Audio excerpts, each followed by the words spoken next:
Gusto ko lang i-share yung pagpunta namin ng Calabrita, Greece. Doon po yung mountain na may snow. Dito po kami sa metro. Tapos pupunta kami sa sakayan ng bus.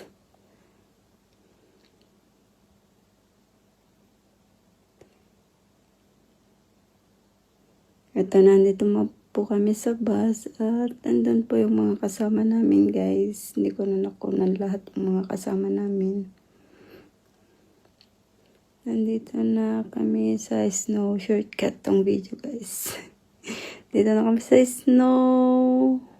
Ayan, medyo brown na siya kasi patunaw na yung snow, pa-melt na yung snow. Kasi malapit nang mag-summer ulit.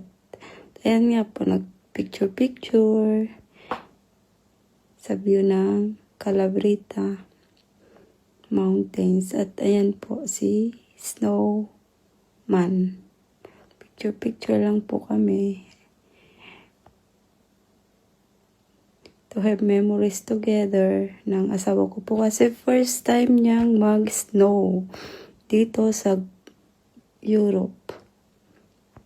Ayan nga po, medyo nag-enjoy lang kami sa pagpicture. Tapos, naglaro-laro lang kami ng skateboard. Ayan po, ayan. First time, hindi na paghandaan. Hiniram lang namin. Humiram lang kami ng skateboard para matry lang namin. Kasi pag nag-upa ka po ng ganyan is 15 euro. Kaya, ayan, hindi siya marunong mag-drive. Kaya sa iba siya napunta. Nakakatawa, guys. Ito yung pangalawang niya. Hindi siya marunong magpreno. Kaya yon, dumiretso na siya sa baba. Ayan, guys. Ito lang naman yung trip namin. Ayan, para siyang batang naglalaro ng snow. Ito lang naman yung gusto kong i-share sa inyo sa trip namin sa snow. At dito na po nagtatapos ang aking video. Yan po. Picture lang para may remembrance nitong 2026 snow trip.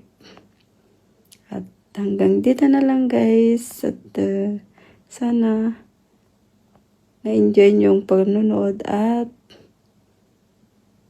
nadala rin kayo sa snow sa pamamagitan ng video.